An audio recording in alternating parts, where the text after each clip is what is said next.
பொங்கல் பண்டிகையை முன்னிட்டு வருகிற வெள்ளிக்கிழமையன்று தவேக தலைவர் விஜயின் ஜனநாயகன் படத்தை வெளியிட திட்டமிடப்பட்டு ஏற்பாடுகள் நடைபெற்று வந்தன. ஆனால் படத்திற்கு சென்சார் சான்றிதழ் கொடுக்கப்படாத நிலையில் தயாரிப்பு நிறுவனமான கேவிஎன் புரொடக்ஷன்ஸ் சென்னை உயர்நீதிமன்றத்தில் வழக்கு தொடர்ந்தது.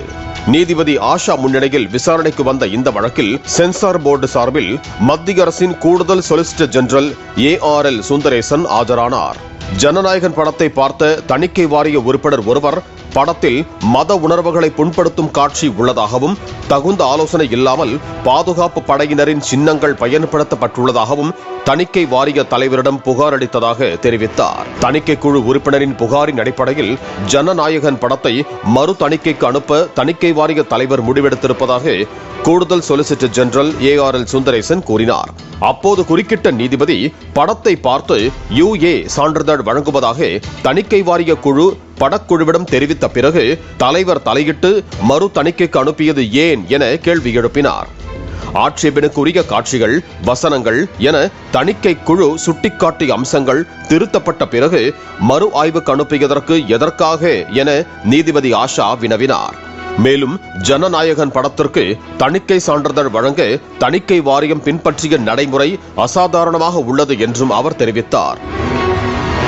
அதற்கு ஜனநாயகன் படத்திற்கு எதிராக தங்களிடம் எந்த தீய நோக்கமும் இல்லை என்றும் உரிய சட்ட விதிகள் மற்றும் நடைமுறைகளை பின்பற்றியே சென்சார் சான்றிதழ் வழங்க முடியும் என கூடுதல் சொலிசிட்டர் ஜெனரல் சுந்தரேசன் கூறினார். ஒரு படத்திற்கு சென்சார் சான்றிதழ் விநியோகிக்கும் முன்பு வரை கூட அந்த படத்தை மறு தணிக்கை செய்ய தணிக்கை வாரிய தலைவருக்கு அதிகாரம் உண்டு என்றும் சுந்தரேசன் வாதிட்டார். அந்த வகையில் படத்தை மறு தணிக்கை செய்ய முடிவெடுத்திருப்பதாக கடந்த செவ்வாய்க்கிழமையன்று படக்குழுவினரிடம் தகவல் தெரிவிக்கப்பட்டதாகவும் அவர் கூறினார். ஒரு படத்தை தணிக்கை செய்ய 15 நாட்கள் தேவைப்படும் என்றும் அதே படத்தை மறு தணிக்கை செய்ய வேண்டும் என்றால் அதற்கான குழுவை அமைக்கவே 20 நாட்கள் ஆகும் என்றும் கூடுதல் சொலிசிட்டர் ஜெனரல் சுந்தரேசன் தெரிவித்தார். எனவே ஜனநாயகன் படத்திற்கு தணிக்கை சான்றிதழ் வழங்க 4 வாரங்கள் அவகாசம் தேவை என்றும் அவர் கூறினார். மேலும் படத்தை மறு தணிக்கைக்கு அனுப்பிய முடிவு தணிக்கை வாரிய தலைவருடையதை தவிர மத்திய அரசினுடையது அல்ல என்றும் ARL சுந்தரேசன் வாதிட்டார். இதனைத் தொடர்ந்து வாதத்தை தொடங்கிய ஜனநாயகன் பட தயாரிப்பு நிறுவன வழக்கறிஞர் சதீஷ் பராசரன் தங்கள் படத்திற்கு UA சான்றிதழ் வழங்க ஒருமனதாக முடிவெடுத்த தணிக்கை குழு தங்களிடம் வாய்மொழியாக தகவல் தெரிவித்ததாக கூறினார். ஆனால் திடீரென படத்தை மறு தணிக்கைக்கு அனுப்பிய முடிவு விதிகளை காற்றில் பறக்கவிடும் செயல் என அவர் தெரிவித்தார்.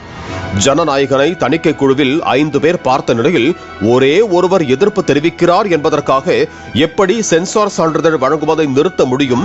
4 பேர் ஆதரவு என்கிற அடிப்படையில் சான்றிதழை வழங்கியிருக்க வேண்டும் என சதீஷ் பராசரன் வாதாடினார். படத்தை பார்த்த பிறகு தணிக்கை குழு உறுப்பினர்களால் பரிந்துரை மட்டுமே வழங்க முடியும், புகாரளிக்க முடியாது என்று கூறியிருக்கும் வழக்கறிஞர் சதீஷ் பராசரன் 500 கோடி ரூபாய் முதலீட்டில் தயாரிக்கப்பட்டுள்ள ஜனநாயகன் 9ஆம் தேதி வெளியாகவில்லை என்றால் பெரும் பொருளாதார இழப்பு ஏற்படும் என்றும் வாதிட்டார். இதனைத் தொடர்ந்து ஜனநாயகன் பட விவகாரத்தில் தணிக்கை குழுவினரின் புகார் ஆரோக்கியமானது அல்ல என்று கூறிய நீதிபதி ஆஷா முடிந்த அளவிற்கு ஜனவரி 9ஆம் தேதி காலைக்குள் தீர்ப்பு வழங்குவதாக கூறிவிட்டு புறப்பட்டு சென்றார்.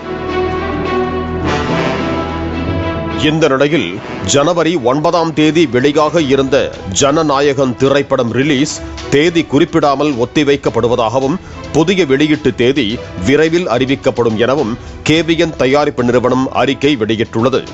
தங்கள் கட்டுப்பாட்டை மீறிய தவிர்க்க முடியாத சூழ்நிலைகளால் படத்தின் வெளியீடு ஒத்திவைக்கப்பட்டுள்ளதாகவும் இந்த முடிவு தங்களில் யாருக்கும் எளிதான ஒன்றல்ல என்றும் அதில் தெரிவிக்கப்பட்டுள்ளது.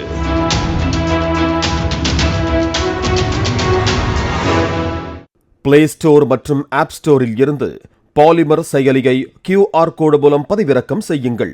செய்திகளை உடனுக்குடன் பெறுங்கள்.